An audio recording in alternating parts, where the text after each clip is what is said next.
That's We pretty have good. 800 pound-feet of torque.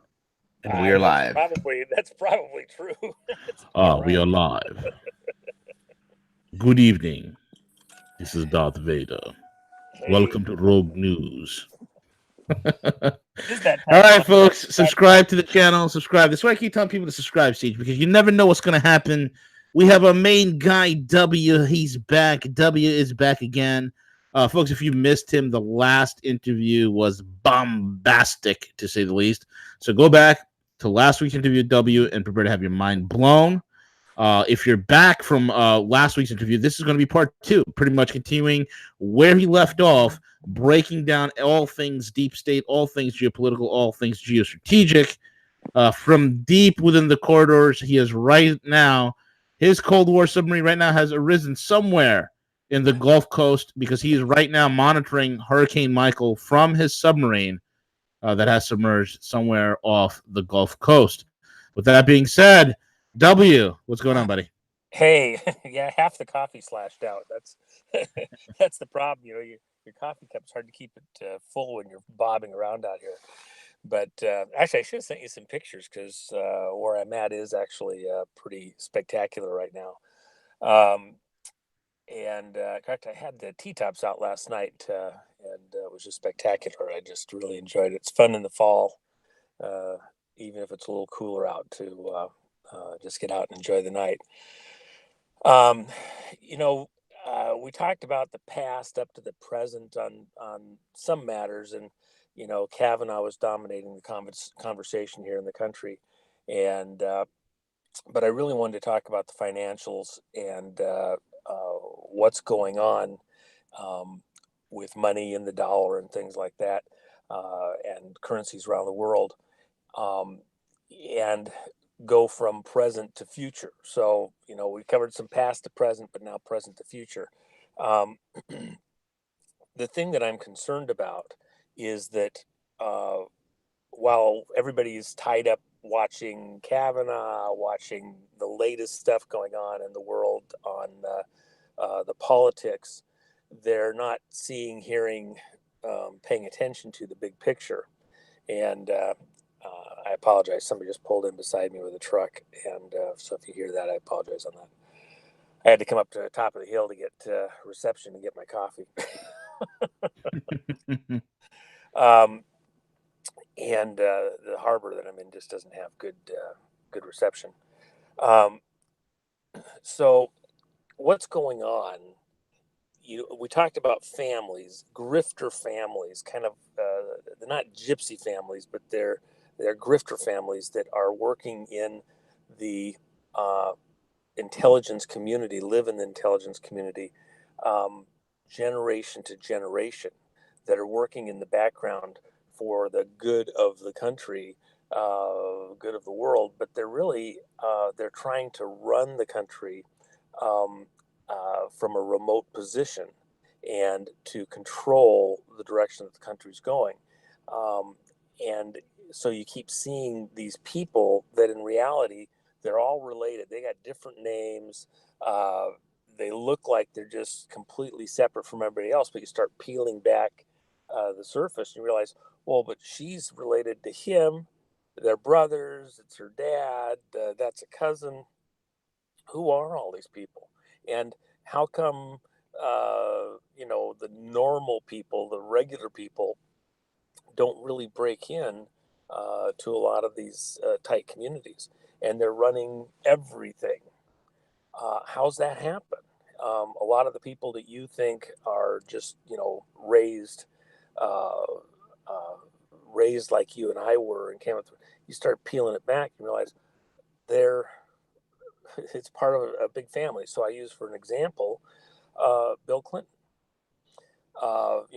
He came from nowhere. Just his mom was a maid, and working as a maid in the Rockefeller Mansion, and grew up there in Hope, Arkansas, and somehow he gets to be, goes to Washington D.C. and gets to be on the lawn with Kennedy and get his picture taken with his other Boy Scouts and everything else. It's just amazing. And then he just wants to be president, so he does. And it's for most people We just accept the narrative at face value. The reality is that Bill Clinton is Winthrop Rockefeller's son. And we know that from one primary source, his mom. He's a Rockefeller. Vacations with the Rockefellers in Colorado for years, every year during their summer vacation. The whole family, the clan. Um, uh, the hidden people that are not who you know that they are. Obama himself. Uh, uh, Hidden family bloodline right there in plain sight. Even the assertions, and I personally believe them to be true, but I can't prove it. I don't think anybody else can. But it's been widely reported that Barbara Bush is a descendant of Crowley through her mother, and so you see these bloodline families that keep they're hidden, but they're right there in plain sight, and they end up being in charge of everything, and in the money. Rothschilds, uh, the assertions that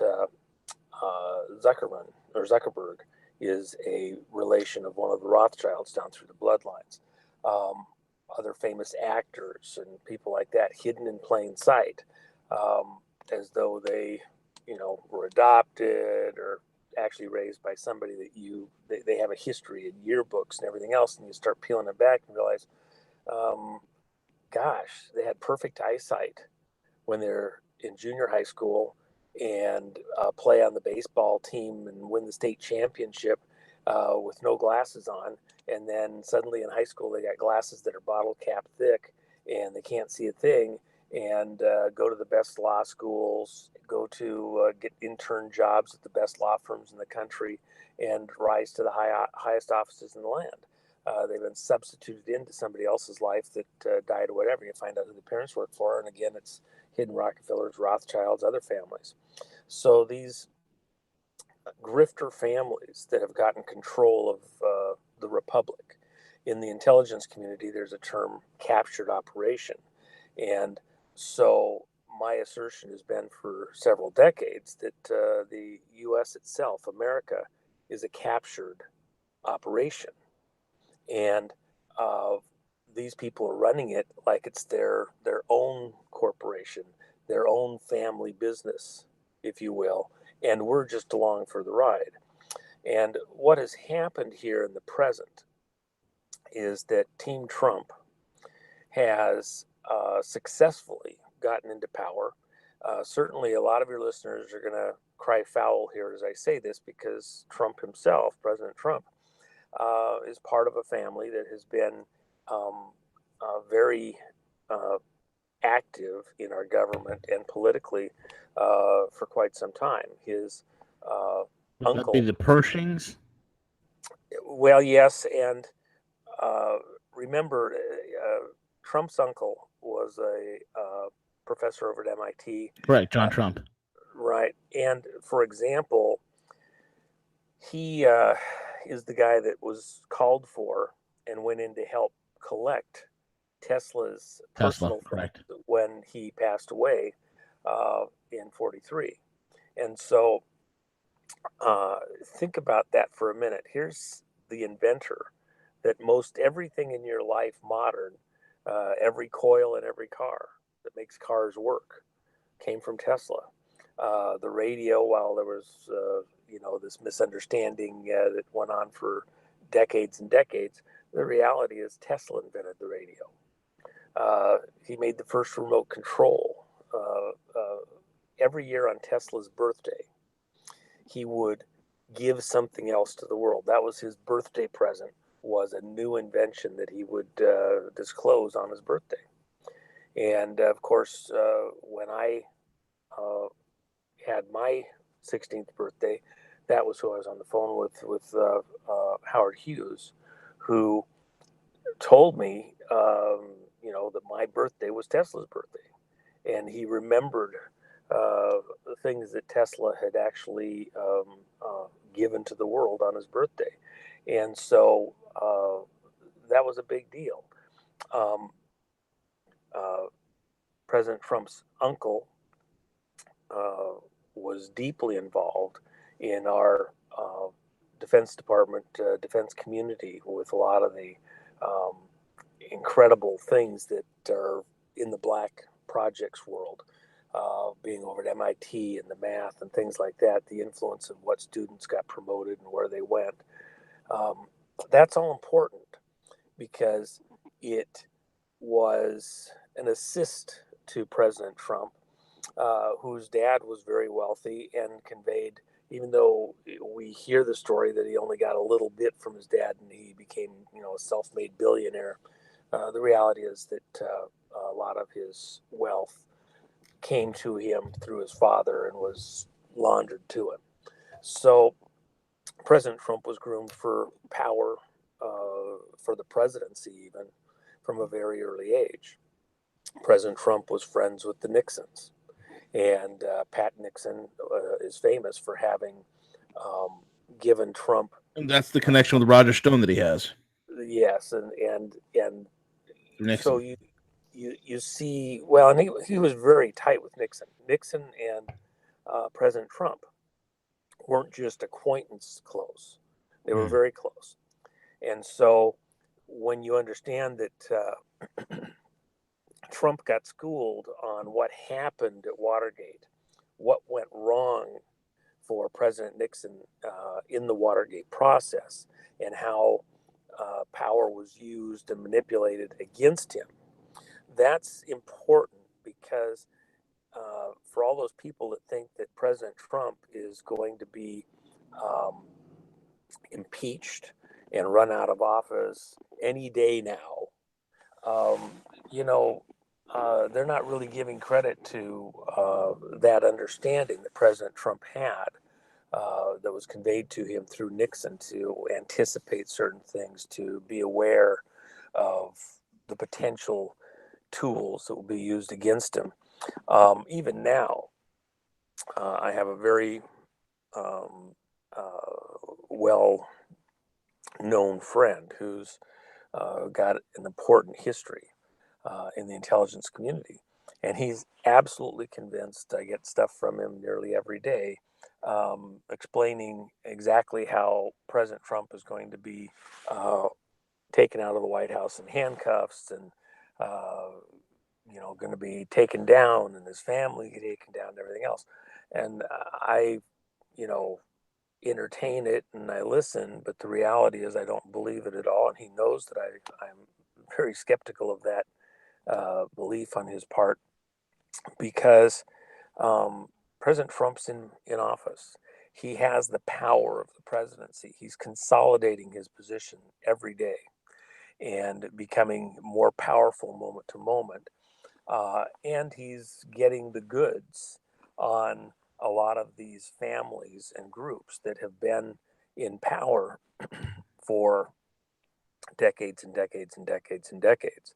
And he's going after them. That's this war that's smoldering in the background, and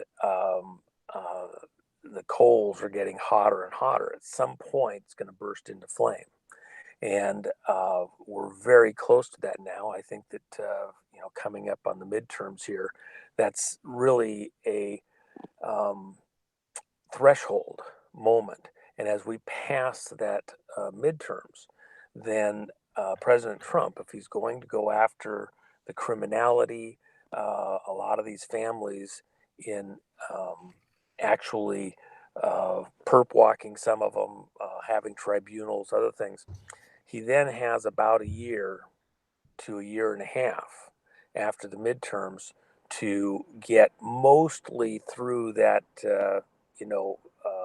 initial process anyway, before the 2020 election cycle. And that's going to be really critical because if he waits too late, if the process takes too long, then it's too political.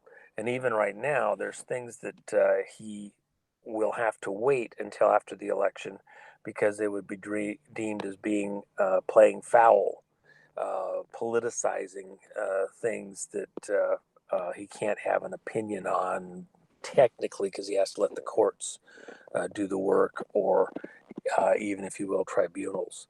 Um, So this midterm is really critical. Plus, it cements his the people that he's bringing around him in power uh, uh, with the outcome of that election that's coming up here in the midterms. One interesting little item. I think that the original person that was intended to win this last election by design Jeb. was Jeb Bush, and that got completely short circuited. The fallback position was Hillary. The original intent was to have a Hillary Bush race, and no matter what, this insider group, these families, banking families, political families, intelligence community families, were going to win. The way they'd win the outcome of the election is that no matter which one you voted for, you got one of their people. And when that got short circuited, and uh, uh, you know, the plan wasn't for Trump to win. I can guarantee you that. He was going to do a pro thing where he would divide whichever side they needed him to divide, um, and he went rogue. So when you look at that outcome and you look at all the players that showed up, and now Trump has been leaving the reservation, the original plan was a banking reset and a military conflict right in the zone we're in right now. You go back to World War One, and the end date of the war was more critical. The start uh, with uh, uh, those events that started World War One was actually soft. There was multiple events that were all orchestrated to bring a start to the war, but the end of the war happened in the 11th month, the 11th day, at the 11th hour. Why in the world? What's with this 11 thing? I mean, you couldn't just say we're going to stop the war on Thursday. We've got an agreement. We're going to stop. No, they signed an armistice and agreed to stop the war 11th month, 11th day, 11th hour. And so 11, 11, 11. And on the numbers, because these people are very into the numbers, the gematria of events, it's absolutely critical to them. They live and die by the astrology overhead, by their ritual dates and seasons and names. Why do we have to go to space using uh, Gemini and Saturn and all these occultic reference names, astrologically referenced names? Enterprise. Enterprise. Well, that was the oddball. That was something that was created separate from all of those other names. And that's why it stands out. That was an effort by Richard Hoagland and others that worked with him to get that shuttle named Enterprise. And of course, Enterprise, interestingly enough, is the one that um, was a testing platform, but never actually did the heavy work like Columbia. Uh, well, I can't think of the other names right now, but it was really just a test platform. They didn't want Enterprise to actually be doing the heavy lifting, if you will. Didn't fit their ritual.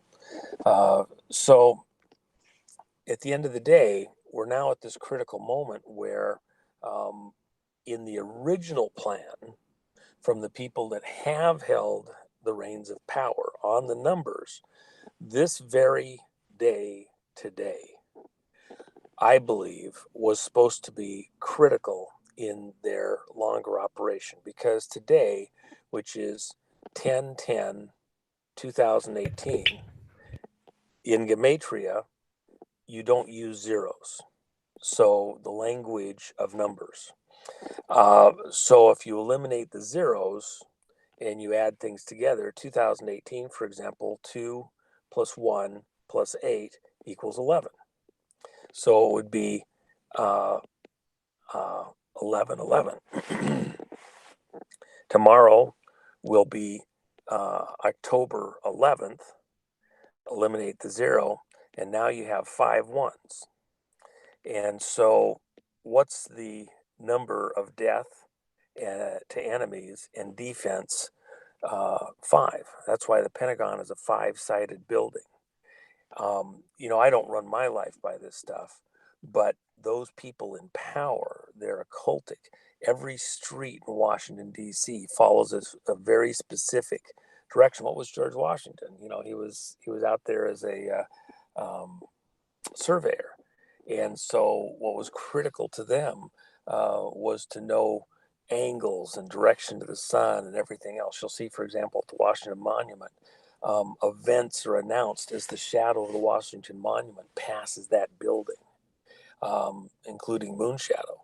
Uh, so they orchestrate events around very specific things. A lot of times, press conferences on critical things will be done at 19.5, depending on the location that's critical to that event. So, for example, when the healthcare stuff was being done in DC, and it was time for Pelosi or Feinstein to do something over their area of the country, it'd be at 7:30.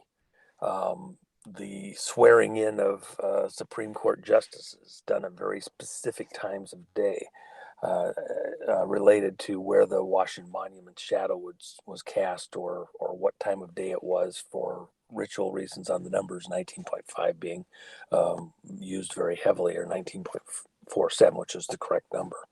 Everything Washington, D.C. in Gematria is a 47. So much of what happened in the country with the CIA and the aliens showing up, etc. 47. It's all about 47. So for these families, they orchestrate events around these numbers.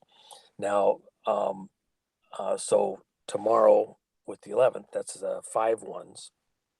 Then, so today's 4, tomorrow's 5. Then the next event is 33 days after today, is November 11th. Remember when President Trump wanted to have the huge military parade in DC, the biggest parade on the planet ever? He'd seen the Right, and, French and he wants having, to do it on November 11th, and he was going to do it on November 11th. Well, 11/11. because that was the uh, anniversary of the end of the war at World War One, 100th Interesting. anniversary. And so he wanted to have a military parade to end all military parades, and let us celebrate. And at a different level, I believe was casting a message, conveying a message to the people that are in opposition to him in these various families, using their magic against them, reflecting it back to them. He was going to use their date to send them a message about the war going on for control of the country and control of the planet, control of the whole world.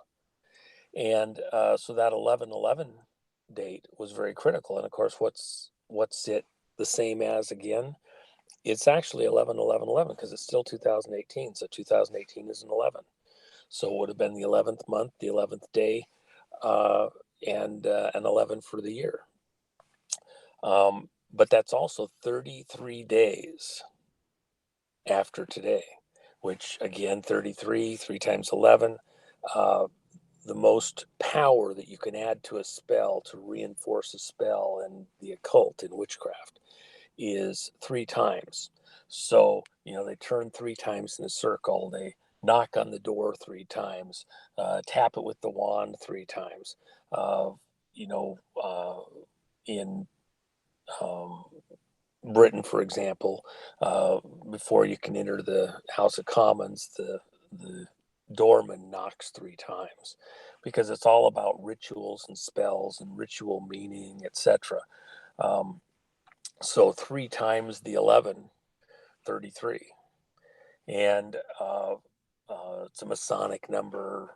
There's lots of different angles where it becomes relevant.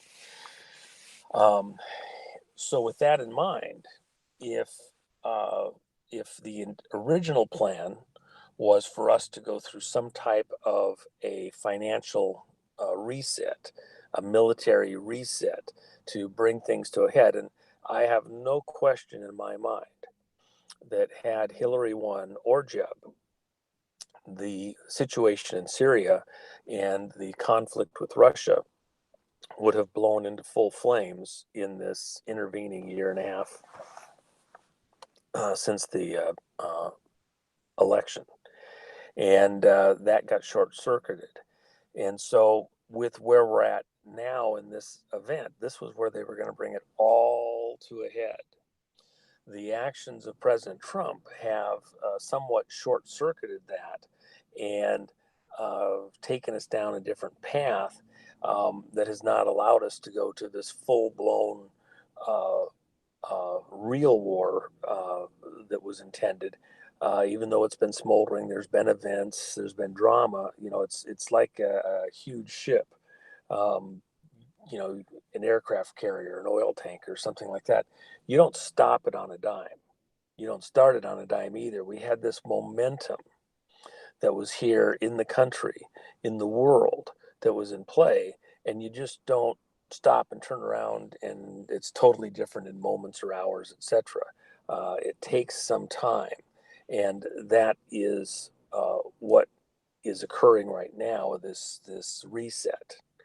And so, one of the other things that has been in play is that there is people talking about, are we at this reset moment uh, that was originally intended? Because with the currency, with the dollar, with everything that has been in play with the currencies, if the original plan was that you got a Hillary or a Jeb in office and they were going to supervise this financial reset for the families, the Rothschilds and the Rockefellers and all of these other families and currencies around the world, then this was the moment that it was going to happen in this 33-day period.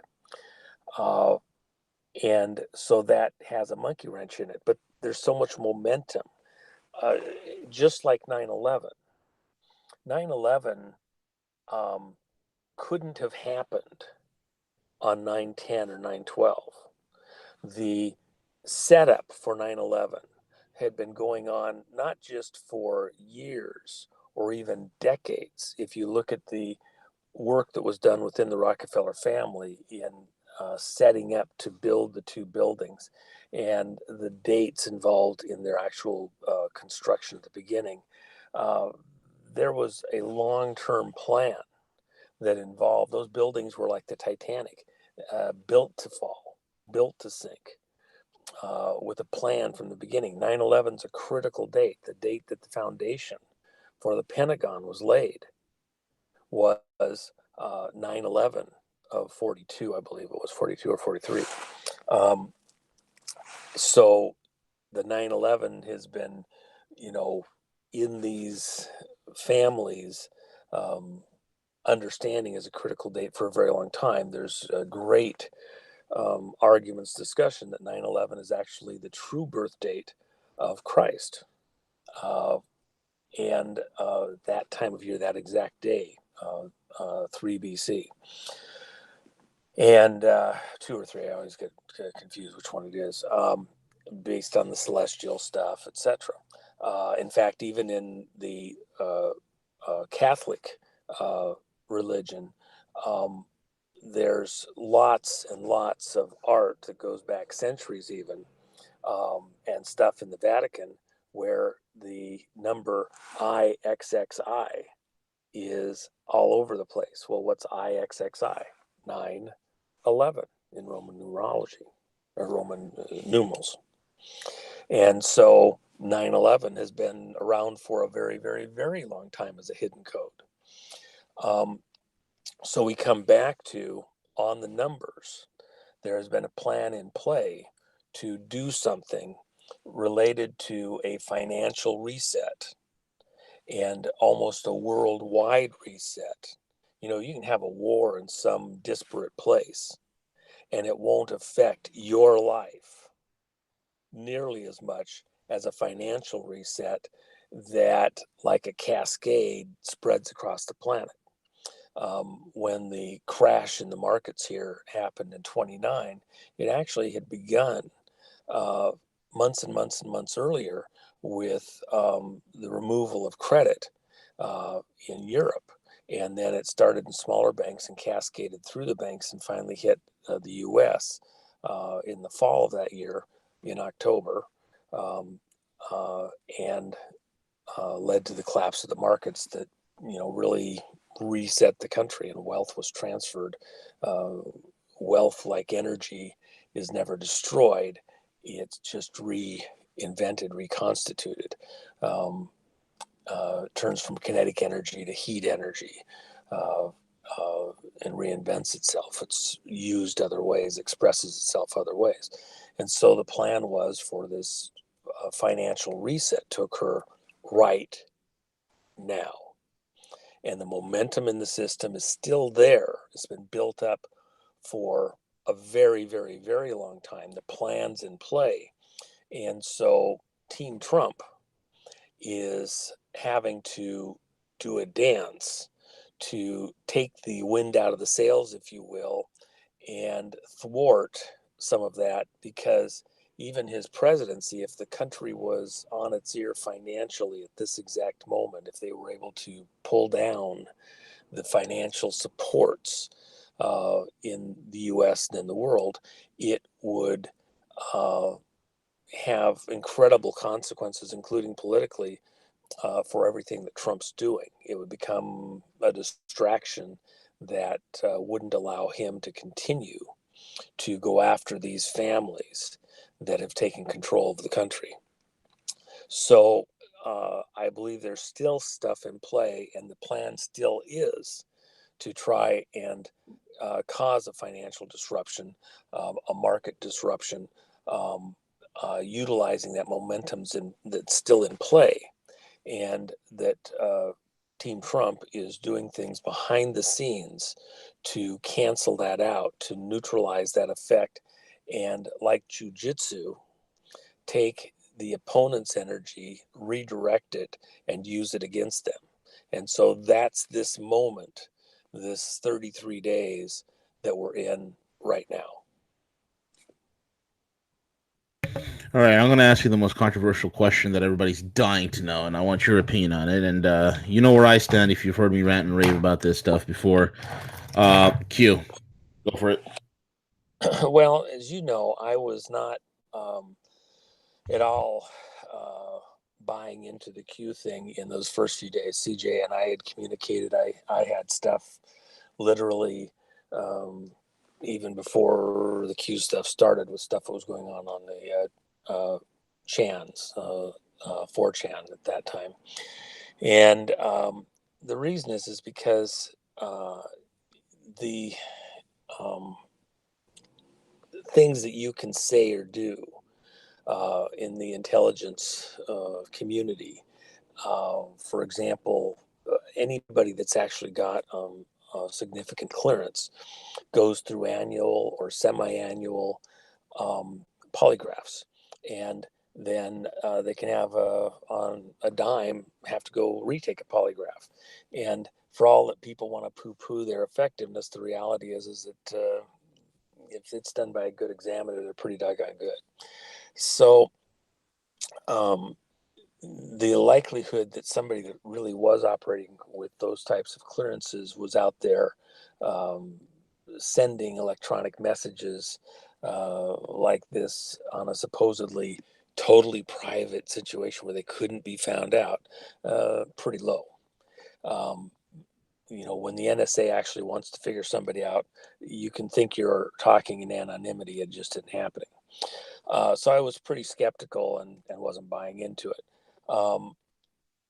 But during that period, remember the first real communications from Q occurred on October 28th of 2017. So not that long ago, less than a year ago.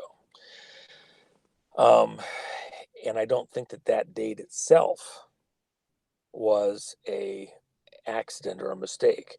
And if you go back to when the crash happened in 29 and look at your dates, you'll find that we're now talking the same week.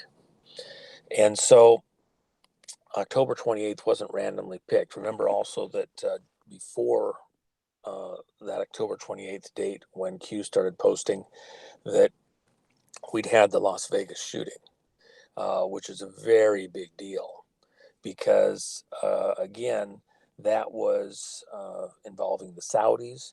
If you recall, prior to that, I had said on your show, on I believe more than one occasion, a year and a year and a half before that, that the Saudis were on the verge of a coup. Yeah, And that's absolutely right, and that was also further corroborated by our Saudi source, the Prince. Yep, you nailed that one. okay, so a year and a half before the coup happened, I said it was in play, that it was coming. And so it may not have been acknowledged as a coup widely, but you know, that event in Las Vegas, what was going on in Las Vegas when that happened was that the Saudi Air Force was over here training with our guys out of Nellis Air Force Base, and they were here for a month. And uh, the Crown Prince had come over to check on things, was staying on an upper floor there at Mandalay Bay.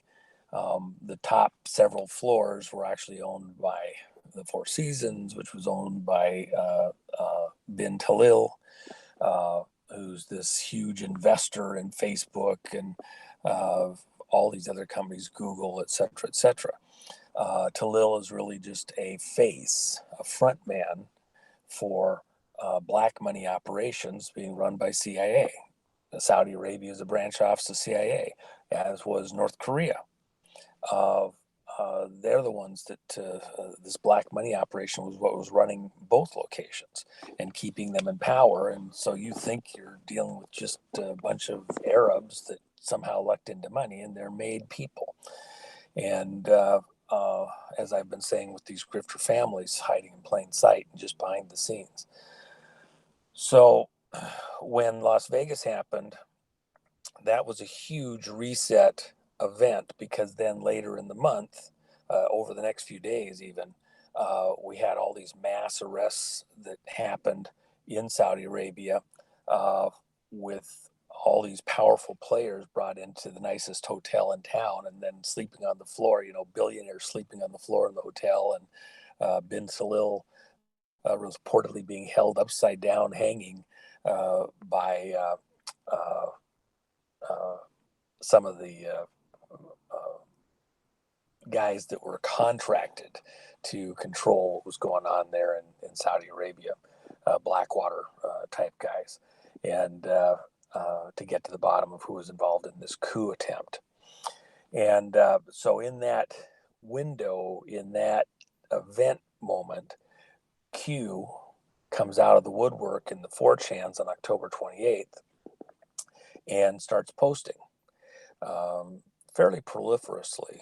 And so one of the very first posts, if not the first post, was stated that Hillary was going to be arrested at a very specific moment on the 30th, I believe it was, and between I think 7:45 and 8:30 in the morning. Well, what's interesting is that uh, uh, that following day on the 29th, Bill and Hillary get on a plane in D.C., supposedly flying over to the Ukraine for some unknown reason. They get on the plane, they fly off. Then on the afternoon of the 30th of October, she shows up at campaign uh, stuff, you know, or book signings, I think it was, in Chicago. And she's walking around. Nobody even comments, well, why were they going to the Ukraine? And then how are they back here now? And in that interim, uh, where she's out of sight, that's exactly the time period that the Q statements were that she was going to be arrested.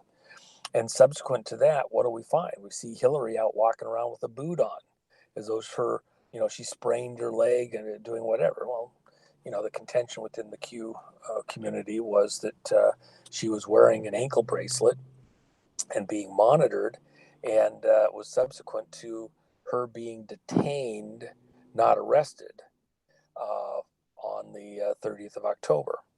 And of course, shortly thereafter, then we had McCain wearing a boot. Uh, uh, all these people hiding ankle bracelets that are being, visibly tracked. Um, and of course, McCain, he's wearing it on one leg one time and he's wearing it on the other leg, a day later. It's like, which foot's hurt? I forgot which foot hurts, but I'm wearing a cast.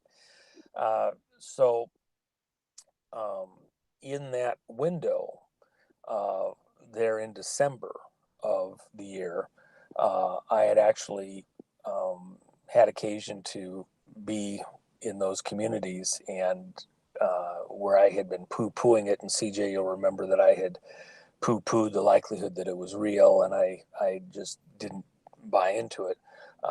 Then I was made more than aware that in fact it was legitimate, it was real. There was a specific thing that I was not, thought wasn't being done right, and I said so, and I made my reasoning, very apparent.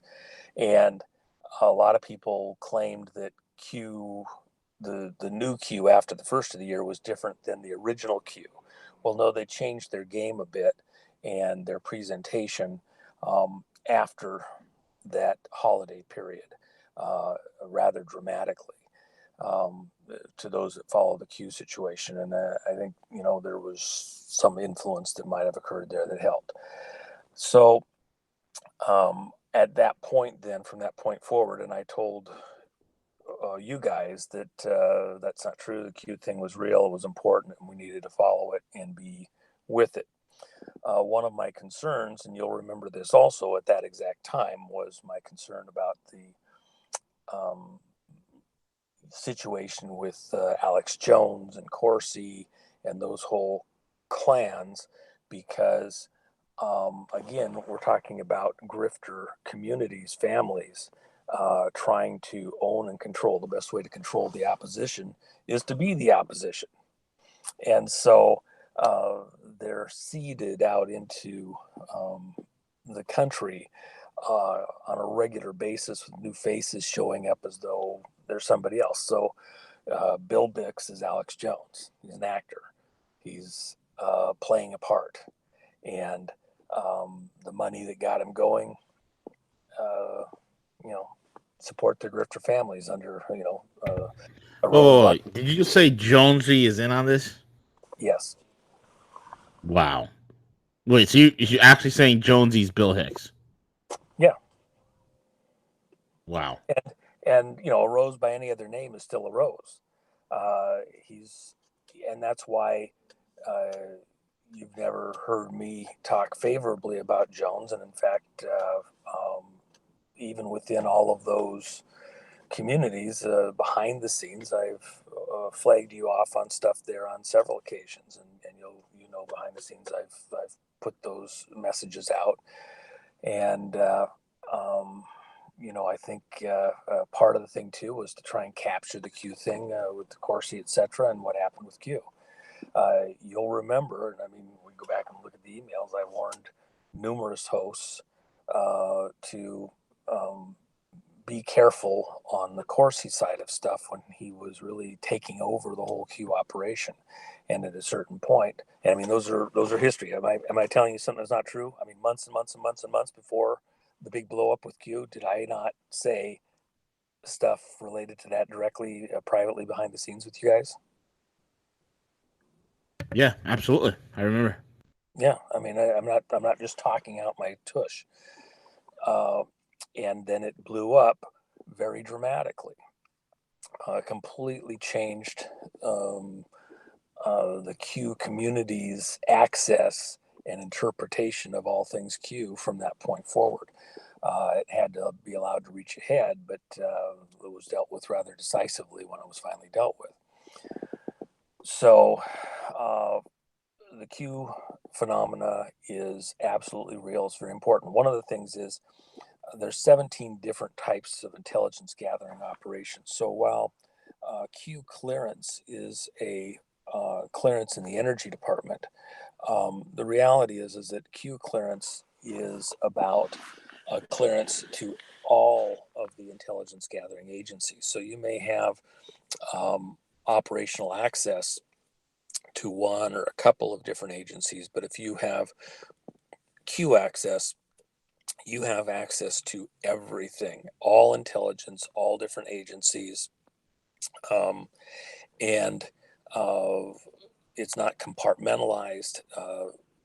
You're able to see everything raw, whatever way. The actual number of people with a Q clearance, even over at Department of Energy, is very, very, very few. It's a very tight situation. So somebody claiming to have Q clearance that's then going out and talking to the riffraff on the 4chans or the 8chans, uh, while it wasn't likely, the reality is that what has been done is it's been an operation in order to rally the troops around very specific messages and ideas, and to do an end run around the controlled mainstream media, which, of course, anybody Q understands the whole Project Mockingbird stuff and control the media, etc. That goes back to these grifter families that I was talking about in the last show, and have been referring to in this show. Um, uh, for example, um, Anderson Cooper. Uh, every one of your listeners, every one of your listeners should go listen to a gal, Linda Paris, who has YouTube videos. She goes by the name of Deplorable McAllister, Linda Paris, and she's done some phenomenal, great work on Tanit, the goddess Tanit or god Tanit, uh, who Anderson Cooper's mom, Gloria Vanderbilt, uh, is a card carrying fan worshiper of Tanit. And Tanit's thing is that people sacrifice their babies. It's the women that sacrifice their babies to the god Tanit for, health, wealth, whatever else they get. And that's Anderson Cooper's mom. And so, very old bloodline family into horrible death rituals. Go look at Deplorable McAllister's. I think she has 3 or 4 videos on Anderson Cooper and on Tanit and the whole blood sacrifice thing. And then you look at Anderson Cooper and you realize, oh my gosh, and he's into this whole pedogate thing too, um, based on what we're seeing there.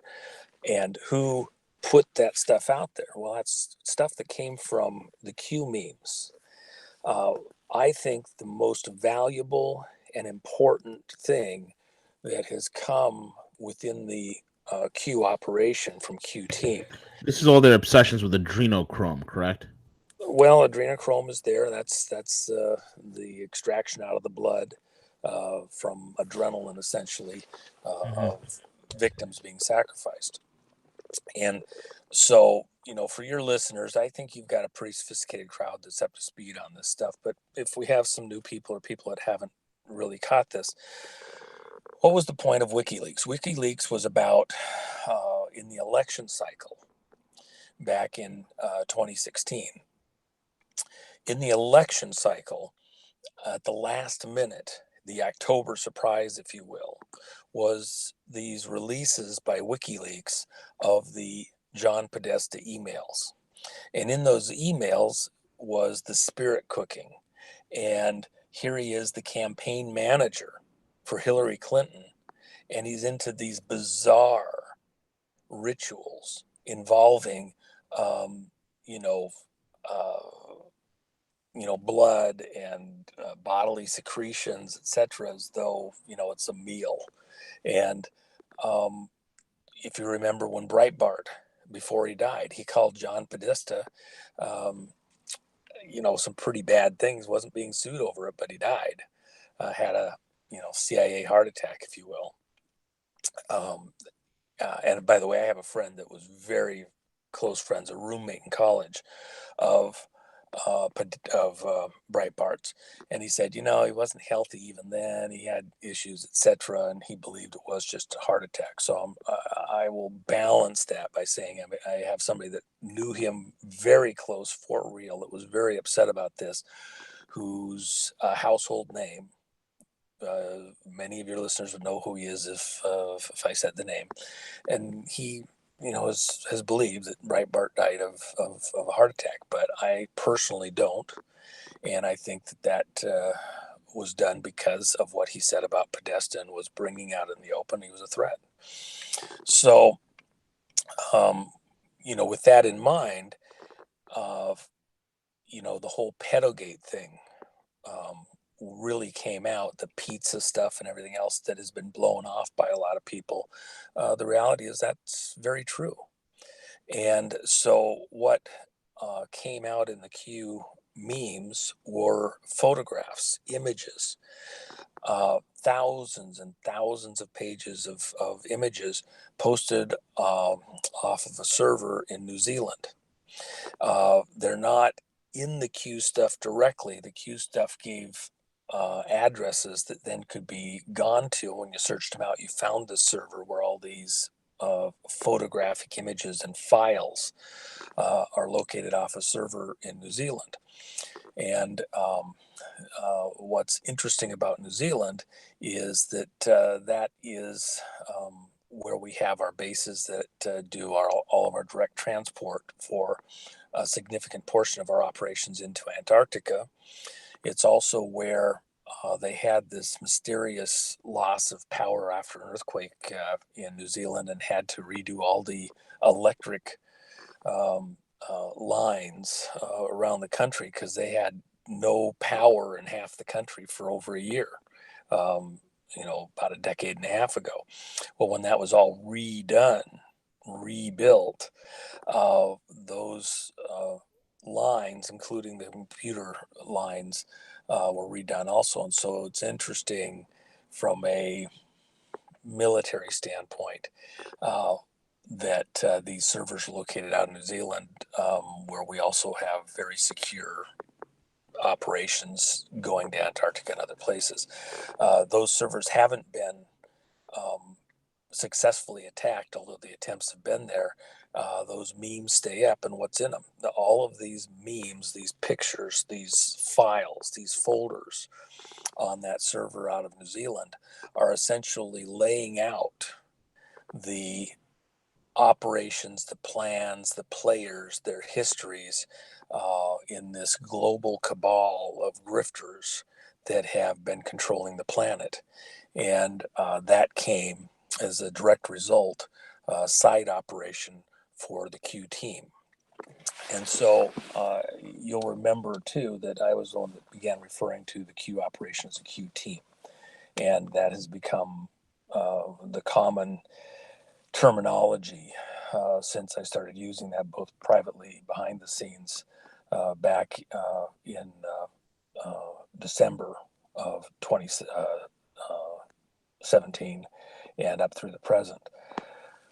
So, with the Q operation, it is legit. I think it's undeniable at this point that it is being done and with the blessing, coordination, direct involvement of the president. And it's intended to rally the troops, if you will, and give us a form of signals communication uh, outside of the mainstream media, and that isn't going to be captured by some grifter families who want to become the voice of Q and the voice for Q and interpret everything Q for us that we're all supposed to go to. In fact, the healthiness of the Q operation as it currently stands is that you have a fairly broad cross section of people who are reporting and giving interpretations of what the Q statements mean identifying the players, doing the work at a very individual basis to describe, be the newscasters, if you will, for what is happening in the Q community. So yes, I'm a Q fan. I totally get it.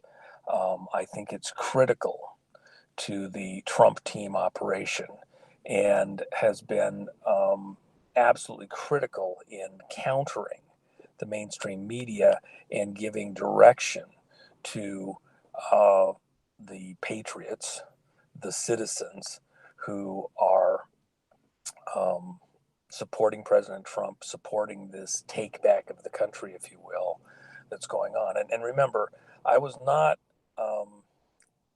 It wasn't that I wasn't a fan of Trump. When you asked me long before the elections concerning President Trump, when he was just a candidate, before he'd even announced, I was highly skeptical that he would be able to effectively take on the cabal, if you will, that was entrenched not just in D.C. but around the world. I am absolutely astonished personally at how well President Trump and the Q team have engaged the enemy and successfully brought the country to this moment in time. And again, even this date today, which I believe was the intended date to begin this financial reset for the cabal, including with the cryptocurrencies, etc., to take the wind out of their sails and stop something that they had in mind, uh, neutralize it. Uh, uh, we're in a war, and they've been very successful. Team Trump has been very successful in taking the wind out of the enemy's sails. W, where do you see this going in the next? We got the midterms elections coming up. What do you see happening between now and the end of the year? And we could wrap it up that way. Go ahead, buddy. Well, my concern is obviously you're trying to maneuver in very there's very narrow channels for big ships to move in. So I had to I got 200 tons of a rig, and I look at what tide I'm in and where I'm crossing through. I don't want to run aground on something. And when the water's higher, you got a little more room to maneuver potentially. When it's lower, you got to be right in your lane. And so that's really kind of where we're at this exact moment. We don't have a lot of room to maneuver. The election coming up is this choke point for everything. If those candidates that the Democratic Party, which is really the Communist Party USA at this point, if they succeeded in pulling off some kind of a coup in the electoral process, then they would do exactly what they've said they were going to do. They'd find some way to impeach Trump. They'd find some way to go after it in a way that would damage the momentum of the country, and try to take back power, control of the momentum, the direction of the country, etc. And I don't think that that's going to happen. I think they're drinking their own Kool-Aid, believing that the Democrats are going to prevail in November. But, stranger things have happened. You cannot lose coming up in this moment. If you think of just President Trump and the players around him, if they don't succeed at this point in time in this mob war that's going on in the political realm, in the financial realm, if they don't succeed, these players that have been in power for decades, centuries, eons, will stop at nothing to completely wipe them out, to take them out forever. This is a blood feud. This is a blood war. And so this is for all the marbles, and they see it that way in reverse. Um, what was the whole point of Podesta and all of their friends doing their spirit cooking meals? Because it was actually blood rituals to get power, to control the country, to be stronger personally, etc. Those rituals were occult rituals, orchestrated by people living and working and expressing out of an occult city in DC. And so they would stop at nothing to wipe out their enemies, in this case, Team Trump, everybody that has supported Trump, out into the hinterlands. If Hillary had won, and I've said it on your show, so I'm not saying anything new, Hillary's a witch, a card carrying for real witch. You know where Hillary and Bill went for their honeymoon? They Haiti, went to Haiti. Why would you go to Haiti for your honeymoon? Because they were there. Uh, witchcraft capital of the Western Hemisphere, man. that's right. They were there learning spells and voodoo and everything else, and for their occult power. And by the way, and I've said it before on your show, but I'll say it again if I haven't shocked enough people yet. Who's Hillary? Hillary is a hidden Rockefeller also. Bill Clinton's a hidden Rockefeller. Hillary's a hidden Rockefeller. She's Nelson Rockefeller's daughter. They placed her in that family in Chicago, who the family is the Rockefeller family employment back up in time, and who knows what happened to the real Hillary. So you have essentially cousins that are married, Bill and Hillary. That's why she had to go outside the marriage to have Chelsea with Webster Hubble, because they'd have got four-headed babies if Bill and Hillary had actually ever had a baby themselves. It's a marriage of convenience to keep the power in the blood family. And that was something that was done through royalty for centuries, marrying cousins. So to keep the power between these royal bloodlines.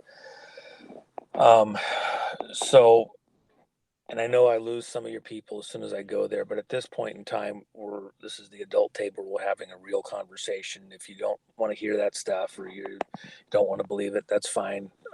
But we're dealing with the world the way it really is. These hidden things done in plain sight, and we're supposed to, not understand or see it or whatever by design. It's so outrageous that we lose, a significant number of people that just shut it off anymore. No, though, stuff that I would have said 5 years ago, suddenly it makes a whole bunch more sense, right? I mean, let me come back to this. What was it, 5, 6 years ago, when the markets were down, you know, less than half of what they are now and heading south?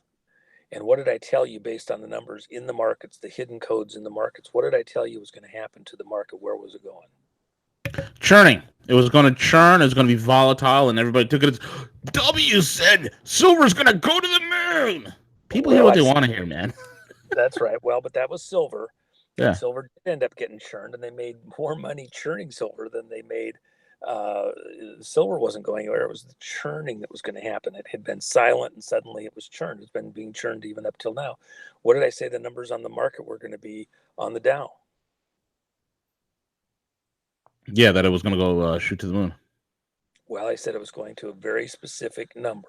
29,000, which is the same number that I was told by my backing guys. It's going to go to Okay, 29,000, 29,000 was which is was 11. well, and it's also a change point. It's a critical point. Now, when I said that, a lot of people's noggins shut off or they couldn't get it or whatever. That was the internal coding. That was what was planned by these families. Where are we at right now? We're almost there. And Yeah. so people thought 29,000, it's insane. The dollar is going to collapse. The world's going to end. It's not going there. This is the end of the world.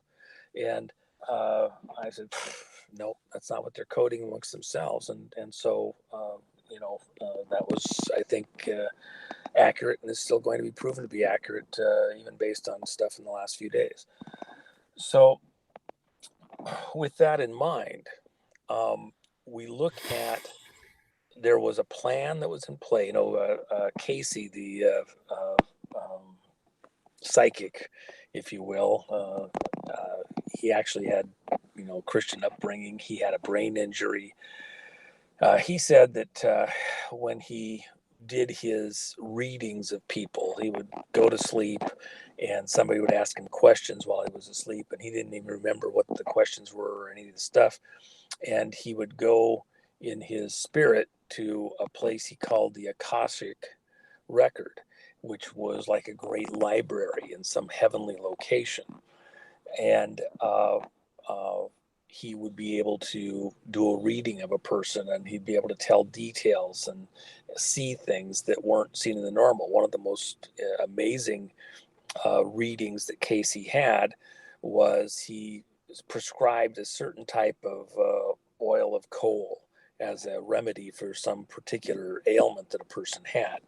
So the people looked everywhere for it. They couldn't find it. They didn't know how to do it. So they asked him in another thing, another reading, where can we find oil of coal? Nobody knows what it is. And so he describes this little uh, store at a specific location, and he says it's on such and such shelf at the back, at the side, behind this other stuff. So sure enough, the people at that store didn't know what it was or where it was, and they said, "Well, it's behind this," and there it was exactly at that location.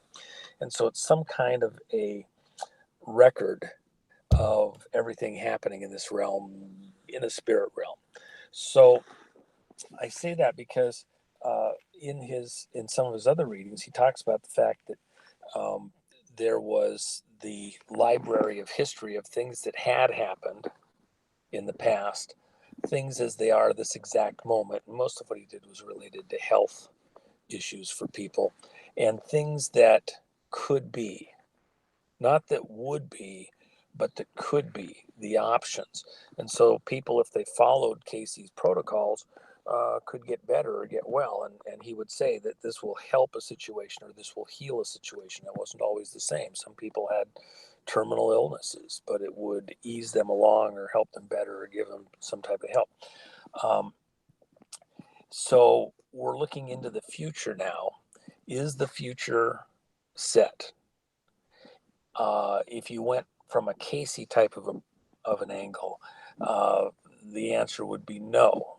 There's options, there's possibilities, but it's not completely, totally set. There's some things that are squishy, morphable.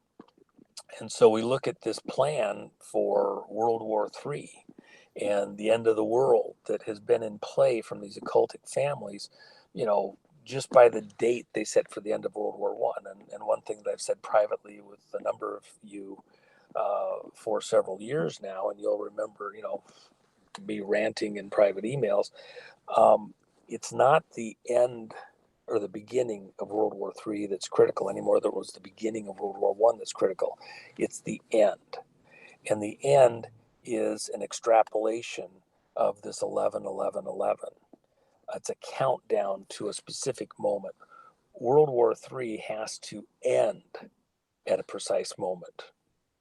It's not the beginning. Um, and because they need that nuclear exchange to do stuff on the sun that has to do with the other physics.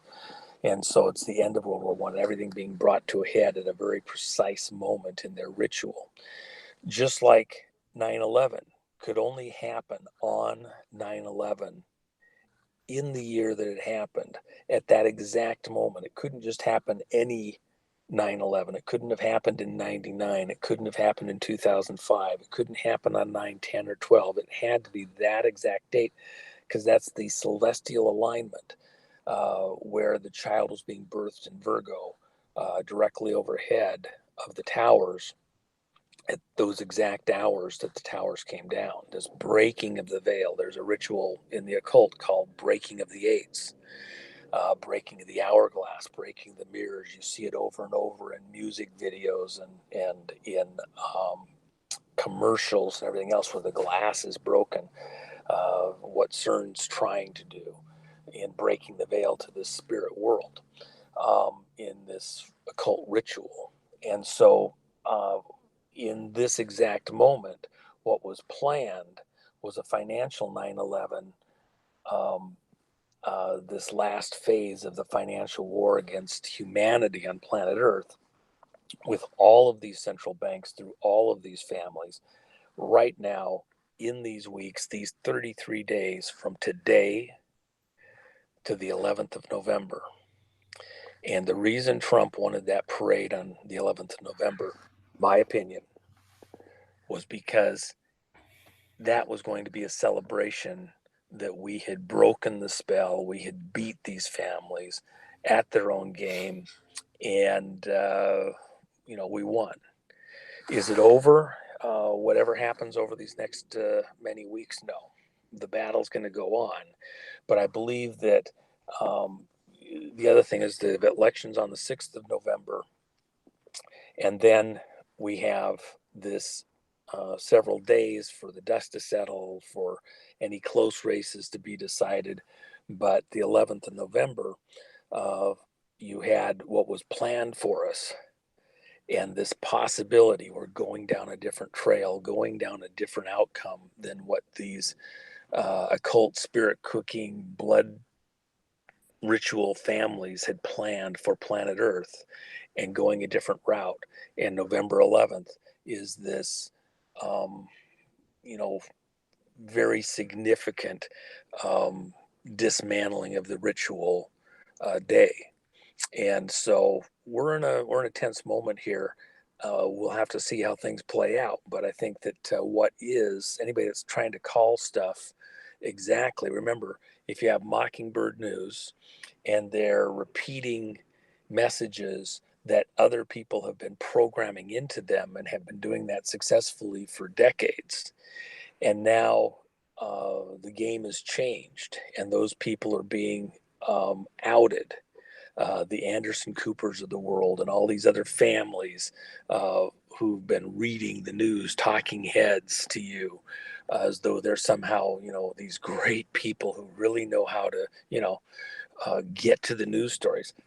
They're just mocking head news bloodline families getting paid, $10 million a year to read a teleprompter. Come on, it's just a pretty face. So all of that is being broken. This ritual of of this spirit realm commanding our attention and speaking to us through all of these digital heads and creations is being broken right now. That's what the Trump activity, Team Trump Q, is all about. And we're at the most critical window. These elections are critical in breaking that, in bringing this all to a head. And the future beyond that November 11th date will then be something completely different than where we were headed. And all bets are off somewhat. Doesn't mean the momentum is gone. There's still momentum to take the world a certain direction. It's not over. But I think that threshold, people are looking for arrests, people are looking for tribunals, everything else, that's coming. And that will come after the elections, after November 11th, after the dust is settled. World War III, arguably, I call it World War IV because we won World War III. That's the stuff that I was involved in. We took down the Soviet Union. They don't exist anymore. And this is for World War IV. I think that Team Trump is winning World War IV right now, and we're in the final battles this next 33 days. Very well said, man. Very well said. Folks, thank you so much for listening in. W, thank you so much for coming out of the Cold War submarine and surfacing with us, the rest of humanity, and connecting with us. We thank you. And I agree with you, man. This is World War IV. It's not the type of World War IV that people are thinking about, man. It is tense. There's without a doubt a battle being fought, man. Without a doubt. And folks, subscribe to the channel, like, comment, share with your friends and family. Very important words. Hopefully, you all had your notebooks out. Once again, we're over and out. Take it away, CJ.